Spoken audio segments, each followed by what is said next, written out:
പണ്ട് അരമണിക്കൂറുണ്ടായിരുന്ന വാർത്തയല്ല 24 മണിക്കൂർ കാണിക്കുന്നുണ്ട്. അപ്പോൾ അതൊക്കെ വാർത്തയാണ്. ഇതൊക്കെ നടക്കണം നമ്മുടെ നാട്ടിൽ. പണ്ട് അരമണിക്കൂർ ദൂരദർശനിൽ കാണിച്ചിരുന്ന വാർത്ത ഒരു മ്യൂസിക് വിടാതെ. ഇനിയിപ്പോൾ എന്ത് വലിയ ബോംബ് സ്ഫോടനമാണ്. 250 പേര് മരിച്ചു പറയുള്ളൂ. 250 പേര് മരിച്ചു പോയി അങ്ങനെ പറഞ്ഞ് ആൾക്കാരെ ടെൻഷൻ കയറ്റി ഇതന്നെ രാവിലെ തൊട്ട് വേദന കാണിക്കും. എന്ത് അച്ഛൻ മോളെ പീഡിപ്പിച്ചു എന്നാണ്. അപ്പോൾ അടുത്തിരിക്കണ മോളും അച്ഛനും അങ്ങനെ നോക്കും. പറയാൻ പാടില്ല, അത് പറയാൻ പാടില്ല. എന്നിട്ട് അരമണിക്കൂർ അവർ നല്ല വാർത്ത കൊണ്ട് കാണിക്കും. കണ്ടിട്ടില്ലേ? അപ്പോൾ മോശം വാർത്തയൊന്നും ഇല്ലല്ലേ ബാക്കിയൊക്കെ, അവരെന്നെ സമ്മതിക്കണം.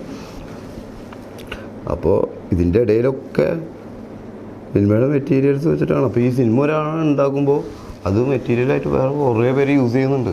അതിനെ ചുറ്റിപ്പറ്റി ഒരുപാട് പേര് പ്രൊമോഷൻ്റെ പേരായാലും ചാനലുകളുടെ പേരാണെങ്കിലും എന്താണെങ്കിലും. ഇപ്പോൾ നമ്മളിപ്പോൾ എന്തെങ്കിലും കേസിൽ പെട്ട് കഴിഞ്ഞാൽ അത് നല്ല അവർക്ക് വാർത്തയില്ലേ. ഇപ്പോൾ അങ്ങനെ ആൾക്കാർ വേണമെങ്കിൽ ആക്ടേഴ്സ് ഉണ്ടാവണ്ടേ. എല്ലാ സാധാരണക്കാരനെ പിടിച്ചു എന്നിട്ട് കാര്യമുണ്ടോ? ആൾക്കാരെ അറിയുന്ന ആൾക്കാരെ പിടിച്ചു അല്ലെങ്കിൽ അവരെന്തെങ്കിലും ചെയ്തു എന്ന് പറയുമ്പോഴല്ലേ വായിക്കാനുള്ളൂ അല്ലേ? അല്ലെങ്കിൽ 7 ഗ്രാം കൊക്കൈൻ ഞാൻ പിടിച്ചു, ഓക്കെ. അവിടെ കിലോ കണക്കിന് സാധനം പിടിച്ചിട്ട് ജയിലിട്ടുണ്ടായിരുന്നു എൻ്റെ അടുത്ത്. ഏത് കയറാനും കൊക്കൈനും അവരൊന്നും പറഞ്ഞാൽ കണ്ടിട്ടും കൂടി ഇല്ല. 7 ഗ്രാം കൊക്കൈൻ വാങ്ങിയാൽ കൊള്ളക്കടത്ത് തരാം. ഞാൻ വലിയ അധോലോകം വാങ്ങിയ. അപ്പോൾ അത് ടൺ കണക്കിന് സാധനം കൊണ്ടുവരുന്നുണ്ട്.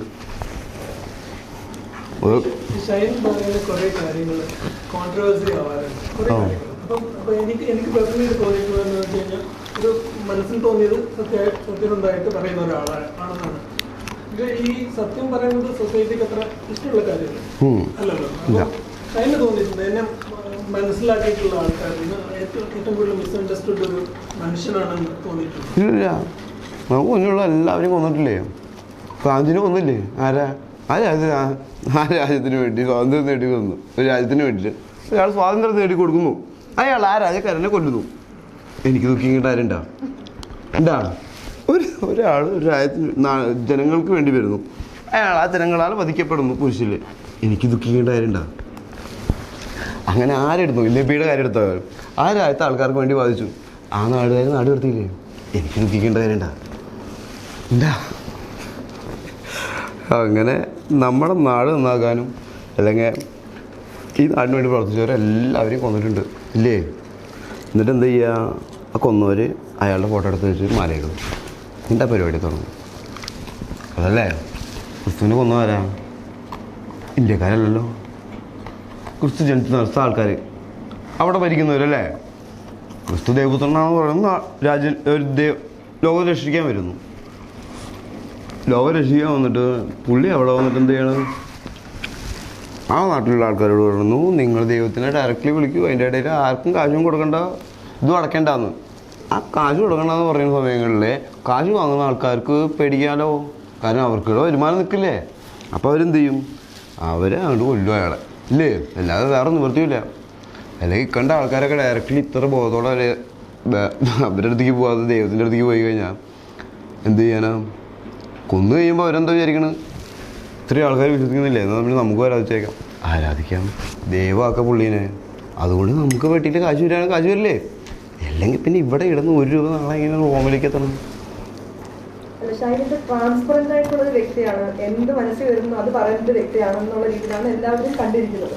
So have you ever felt like ഞാൻ കുറച്ചുകൂടെ പോളിഷ്ഡ് ആവണം അല്ലെങ്കിൽ കുറച്ചുകൂടെ റെസ്ട്രിക്റ്റഡ് ആവണം ഈ ഒരു മേഖലയിൽ നിൽക്കുന്നതുകൊണ്ട്, അല്ലെങ്കിൽ എനിക്ക് വരുന്ന ഫിലിംസിനെ അത് ബാധിക്കും അങ്ങനൊക്കെ ചിന്തിച്ചിട്ടുണ്ടോ? വരുന്ന സിനിമകൾ അല്ലെങ്കിൽ എന്നെ അപ്രോച്ച് ചെയ്യുന്നത് ചിലപ്പം കുറയാൻ ചാൻസ്, അപ്പൊ അങ്ങനൊക്കെ ഒരു ഹെസിറ്റേഷൻ അല്ലെങ്കിൽ ആഫ്റ്റർ എവറി കോൺട്രവേഴ്സി? ഇല്ല, അതുകൊണ്ടാണല്ലോ അത് കോമഡി തരത്തിലൂടെ അവതരിപ്പിക്കണം. ഭയങ്കര സീരിയസ് ആയിട്ടല്ലോ പറയണം. മനഃപൂർവ്വമല്ല, ശരിക്കും സീരിയസ് ആയിട്ട് പറഞ്ഞാൽ എന്നെ കൊന്നുകളയില്ല ഇവരൊക്കെ. ഇതിപ്പോൾ ആദ്യം ചാപ്ലിൻ്റെ പടം കാണുന്ന പോലെയാ. പിള്ളേരായിട്ട് കഴിയുമ്പോൾ വിചാരിക്കും ഇതൊക്കെ കോമഡി കാർട്ടൂണാണ് വിചാരിക്കും. കുറച്ചും കൂടി കഴിയുമ്പോൾ ഇയാൾ എന്തൊക്കെ കാണിക്കുന്നത്, കുറച്ചും കൂടി കഴിയുമ്പോൾ ഇയാൾ രാഷ്ട്രീയമാണല്ലോ പറഞ്ഞിരിക്കണം അല്ലേ? അല്ലെങ്കിൽ ചാപ്ലിനെ ഹിറ്റ്ലർ അന്നെ കൊന്നുകളില്ലേ? ഹിറ്റ്ലറിന് നോക്കുമ്പോൾ കോമഡി അല്ലേ? അല്ല, നാച്ചുറലി ഇങ്ങനെ വരുന്നതാണ്. കാൽക്കുലേറ്റ് ചെയ്തിട്ട് ഒരു സാധനം ചെയ്യാൻ പറ്റില്ല, കാൽക്കുലേഷൻ പോലും ചെയ്യാൻ പറ്റില്ല.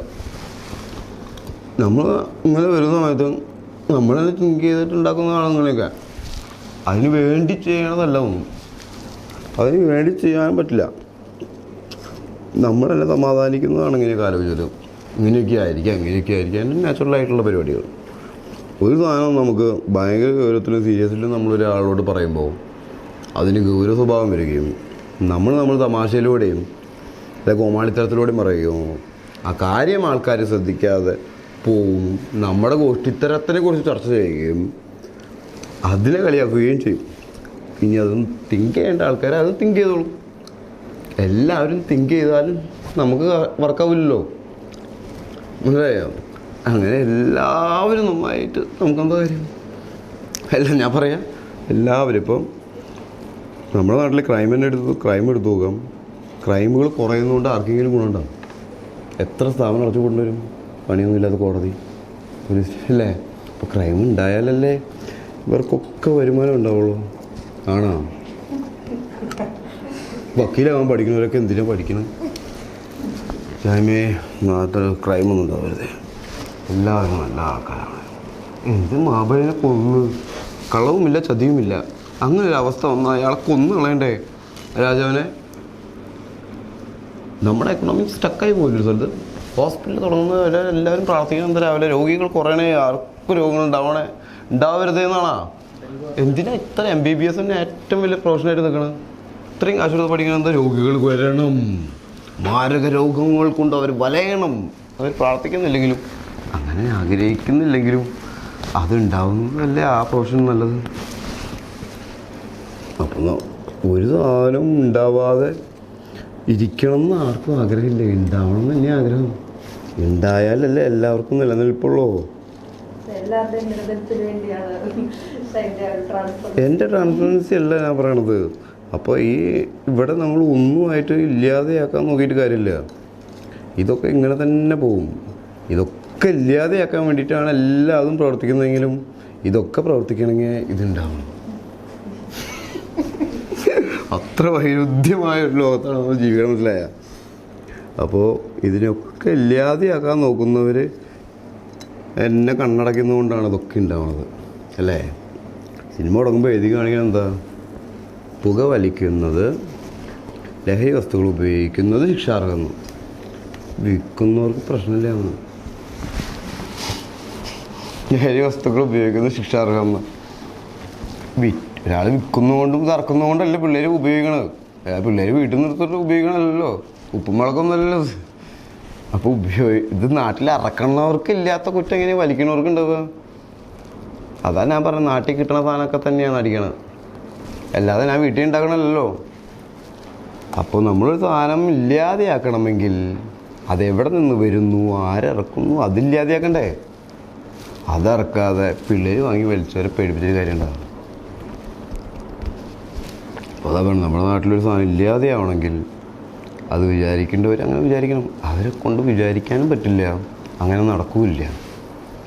അങ്ങനെയാകുമ്പോൾ വേറൊരു തീവ്രവാദി ആക്രമണത്തിലൊരു പോലീസുകാരൻ മരിച്ച പോലെ ആവില്ലേ? ബോംബെയിലെ കഥ കേട്ടല്ലേ? ഞാൻ എന്തൊക്കെ മനസ്സിലായ ആരാണ്?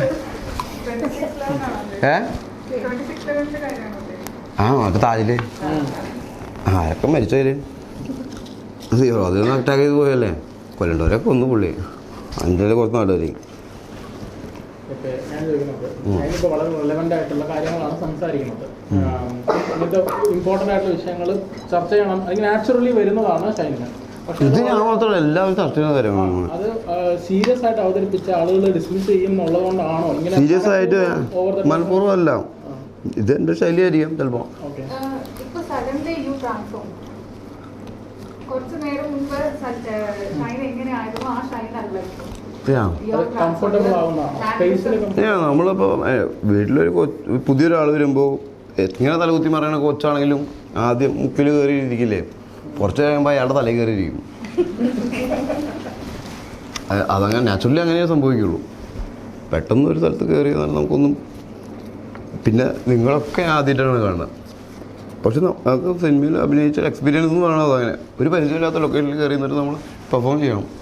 തെലുങ്കിലൊക്കെ പോയി ചെന്ന് പെർഫോം ചെയ്യുന്ന സമയത്ത് ചമ്മൽ ഉണ്ടെങ്കിൽ കൂടി നമ്മൾക്കത് കുറച്ച് എക്സ്പീരിയൻസ് ആയതുകൊണ്ട് ഇത്രയും പടങ്ങൾ കഴിഞ്ഞതുകൊണ്ട് പെട്ടെന്ന് ചെയ്യാൻ പറ്റും. ജയചേട്ടനൊക്കെ വന്നിട്ട് പെട്ടെന്ന് അങ്ങനെ ആവുന്നു എന്ന് പറഞ്ഞിട്ടില്ലേ, അത് എക്സ്പീരിയൻസ്, അതിനാണ് എക്സ്പീരിയൻസ് വേണം. ഒരു സ്ഥലവുമായിട്ടുള്ള പരിചയപ്പെടൽ. അതാണ് എക്സ്പീരിയൻസ്.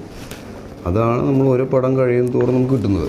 അതെനിക്ക് അസിസ്റ്റൻറ്റ് ഡയറക്ടറായിട്ട് നിൽക്കുന്ന സമയത്ത് ഈ സ്ഥലത്ത് എന്തൊക്കെ നടക്കും, എന്തൊക്കെ ആളുകൾ എങ്ങനെയൊക്കെയാണെന്നുള്ളത് അറിയാവുന്നതുകൊണ്ട് എനിക്ക് പെർഫോമൻസിൽ കുറച്ചും കൂടി ഈസിയാണ്. പെട്ടെന്ന് ഒരാൾ കയറി വന്നിട്ട് അവിടെ പെർഫോം ചെയ്യാന്ന് പറഞ്ഞാൽ ഭയങ്കര ബുദ്ധിമുട്ടാണ്. അങ്ങനെ പെർഫോം ചെയ്യുന്നവരുണ്ടാവും. മണിച്ചേട്ടനി, ചേരാമേട്ടനി, ഈ സ്റ്റേജിൽ നിന്ന് വരുന്ന ആളുകൾ, മിമിക്സ് കളിച്ച് വരുന്ന ആളുകളുടെ അവരുടെ കോമഡി കൊണ്ട് കയ്യടി കിട്ടുന്ന ആളുകൾ, അവർക്കൊക്കെ ഈസി ആയിരിക്കും. പക്ഷെ മമ്മൂക്കാനെ പോലുള്ള മോഹൻലാലിനെ പോലുള്ള ആൾക്കാർക്കൊക്കെ ഭയങ്കര ബുദ്ധിമുട്ടാണ്. അവർ സ്റ്റേജ് പെർഫോമേഴ്സ് അല്ല, അവർ ആക്ടേഴ്സാണ്. അവർ സ്ലോലി ഉണ്ടാവുള്ളൂ. അല്ല ഇടം മുന്നോട്ടുണ്ടാവില്ല, അവരിവിടെ മുന്നോട്ട് പോവില്ല. മറ്റവർക്ക് അങ്ങനെ സംഭവിക്കാം അങ്ങോട്ടും ഇങ്ങോട്ടും. അവർ ആ ഓരോ പടിയും മെല്ലത്തുനിന്ന് പയ്യത്തുനിന്ന് പന നിന്ന ഭൂമിയിൽ നിന്ന് പറഞ്ഞ പോലെ പോകും. കരിയർ വൈസ് തന്നെ ഷൈൻ്റെ കരിയർ വൈസ് നോക്കിയാൽ തന്നെ ഇപ്പം ഞാനൊരു 3 കൊല്ലം മുന്നേ ജാവ ഇറങ്ങിയ സമയത്ത് ഷൈനെ ഇൻ്റർവ്യൂ ചെയ്യാൻ വന്നിട്ടുണ്ടായിരുന്നു. അന്ന് എനിക്ക് ഭയങ്കര സ്ട്രൈക്കിംഗ് ആയിട്ട് തോന്നി. ആ സമയത്ത് സ്മാർട്ട് ഫോൺ ഇല്ല പുള്ളിക്ക്, ഉണ്ടായിരുന്നില്ല ആ ഒരു കാലഘട്ടം. ഫോണില്ല, ഒരു ചെറിയ മറ്റേ ആ ഫോണും ഒന്നും സംസാരിക്കുന്നില്ല. ഭയങ്കര മീഡിയ സ്റ്റേജ് പോലെയാണ് തോന്നിയത്. വളരെ ഞാൻ ഇങ്ങനെ അടുത്തൊക്കെ ഇരുന്നിട്ടാണ് ഓരോന്നും കേൾക്കുന്നത്. പക്ഷെ അതിൽ നിന്ന് വളരെ ഒരു കഴിഞ്ഞ ഒരു 1-2 കൊല്ലത്തിനിടയ്ക്ക് കാണുന്നത് അതാണ് ഞാൻ പറയുന്നത്. ഓരോരുത്തർക്ക് സംസാരിക്കേണ്ട സമയമുണ്ടല്ലോ, അങ്ങനെ ഒരു ആ സമയത്താണ് നമുക്ക് സംസാരിക്കാൻ പാടുള്ളൂ. അന്നത്തേക്കാളും കുറച്ചും കൂടി പടങ്ങൾ ആളുകൾ എൻ്റെ കാണുകയും എൻ്റെ ക്യാരക്ടറിലൂടെ റീച്ചായി. ഇപ്പം എനിക്കൊരു വീടിൻ്റെ അടുക്കളയിൽ കയറി ചെല്ലാം, അവർ സ്വീകരിക്കും. പക്ഷെ അന്ന് അങ്ങനെയായിരുന്നില്ല. ചിലപ്പോൾ ആരാണ് എന്താണെന്ന് ചോദിക്കും. സ്വീകാര്യത കൂടിയതല്ല, സ്വീകാര്യത എപ്പോഴും അതിൻ്റെ വ്യത്യാസമുണ്ട്. അപ്പം അങ്ങനെ ആളുകൾ അറിയുന്ന ഒരാളാകുമ്പോൾ നമുക്ക് ഇപ്പോൾ പറയാൻ കുറച്ചും കൂടി ഓപ്പണായിട്ട്, അല്ലെങ്കിൽ അസിസ്റ്റന്റ് ഡയറക്ടറായിട്ട് വന്ന സമയത്ത് തന്നെ പറയാൻ തുടങ്ങി കഴിഞ്ഞാൽ അധിക പ്രസംഗി എന്ന് പറയും, അല്ലെങ്കിൽ ആദ്യമായിട്ട് അഭിനയിക്കാൻ തുടങ്ങിയ സമയത്ത് തന്നെ അധിക പ്രസംഗി എന്ന് പറയും. ആരും കേൾക്കൂല. അപ്പോൾ നമ്മൾക്ക് ഒരാൾക്ക് സംസാരിച്ച് തുടങ്ങാനാണെങ്കിലും പ്രവർത്തിച്ച് തുടങ്ങാനാണെങ്കിലും ഓരോരോ സമയങ്ങളുണ്ട്. അപ്പോൾ ഇപ്പോൾ കർത്താവിനാണെങ്കിലും ഉണ്ടല്ലോ, ജനിച്ച് എൻ്റെ 12-ാം വയസ്സിൽ ദേവാലയത്തിൽ പ്രസംഗി കൊച്ചായ പറഞ്ഞ കുറച്ച് കാര്യങ്ങൾ കേട്ട് അവർ വിട്ടു വൈദികന്മാർ. പിന്നീട് പുള്ളി 30-ാം വയസ്സിലേ വന്നുള്ളൂ. അതിൻ്റെ ഇടയിലെങ്ങാനും വന്നിരുന്നെങ്കിൽ പുള്ളിനെ ഓടിച്ചു വിടില്ലേ. അപ്പോൾ പറയാൻ പറ്റുന്നൊരു സമയം ഉണ്ടാവുമല്ലോ എല്ലാവർക്കും. ആ സമയത്ത് അവർ പറയാൻ പാടുള്ളൂ, ആ സമയത്ത് പറയേണ്ട കാര്യമുള്ളൂ. അപ്പോൾ തുടക്കത്തിൽ വരുന്ന പോലെ ആയിരിക്കില്ല എന്തായാലും. കുറച്ചും കൂടി കഴിഞ്ഞ് ആളുകൾ കുറച്ചും കൂടി പടം കണ്ട് ഇഷ്ടപ്പെട്ട് അവരുടെ ഉള്ളിൽ ക്യാരക്ടേഴ്സായിട്ട് നമുക്ക് തോന്നുന്ന സമയത്ത് നമുക്ക് കുറച്ചും കൂടി സ്വീകാര്യത ഉണ്ടാവും. അപ്പോൾ കുറച്ചും കൂടി ഓപ്പൺ ആവും. നമ്മൾ ഓപ്പൺ ആവുന്നത് നമ്മൾ ചെയ്യുന്ന ജോലിയിൽ നിന്ന് കിട്ടുന്ന എനർജിയിലാണ്. അപ്പോൾ ഇപ്പം ഞാൻ സ്റ്റേജിൽ വരുന്ന സമയത്ത് തന്നെ അറിയുന്ന ആളുകളുണ്ട്. കുറച്ചും കൂടി കാണുമ്പോൾ ഒരു ബഹളം വരും. ആദ്യം ആ ബഹളമൊന്നും ഉണ്ടാവില്ല. അപ്പോൾ നമുക്കൊന്നും പറയാൻ പറ്റില്ല, ഒന്നും ഓപ്പൺ ആവില്ല. അപ്പോൾ ആ പുറത്ത് നിൽക്കുന്ന ആളുകളുടെ ആ റെസ്പോൺസാണ് നമ്മൾ ഓപ്പൺ ആക്കുന്നത്. അതാണ് മൈക്കൽ ജാക്സനാണെങ്കിലും ഷാറുഖ് ഖാനാണെങ്കിലും ഒക്കെ സ്റ്റേജിൽ കയറുമ്പോൾ കിട്ടണത്. അല്ലാതെ 24 മണിക്കൂർ ഓണാക്കി നിർത്തുന്ന ഒരു ഡ്രഗും കണ്ടുപിടിച്ചിട്ടില്ല. അങ്ങനെയാണ് ഡ്രഗ് കമ്പനിക്കാർ പൊട്ടി പോയില്ലേ. അങ്ങനത്തെ ഡ്രഗ് നമ്മൾ ചെയ്യണ പണി മാത്രമേ ഉള്ളൂ. ചെയ്യുന്ന പണിയെ നമ്മൾ ഇഷ്ടപ്പെട്ട് ചെയ്യുന്ന സമയത്ത് നമുക്കതിൽ നിന്ന് കിട്ടുന്ന ആ എന്താ പറയുക, അതിൽ നിന്ന് കിട്ടുന്ന എനർജി അത് ഞാൻ ചെയ്യുന്നൊരു പരിപാടി ആളുകളിലേക്ക് എത്തുന്നു, ആളുകൾക്കത് രസിക്കുന്നു എന്ന് പറയുന്ന സാധനം നമ്മൾ തിരിച്ചറിയാൻ നേരിട്ടിട്ട് അപ്പം നമ്മൾ ഓപ്പണാകും. ആ സമയങ്ങളിൽ നമുക്ക് കൂടുതൽ വ്യത്യാസം ഉണ്ടാകും സാധാരണ ആളുകളിൽ നിന്ന്. നമുക്ക് എന്ത് വേണമെങ്കിലും എങ്ങനെ വേണമെങ്കിലും സംസാരിക്കാം, അല്ലെങ്കിൽ നമ്മൾ അറിയാതെ ഓപ്പണാകും. ഈ ഡ്രഗ്സ് ഉപയോഗിക്കുന്ന സമയങ്ങളിൽ നമുക്ക് ആ ഓപ്പൺ സാധനം കിട്ടുന്നുണ്ട്.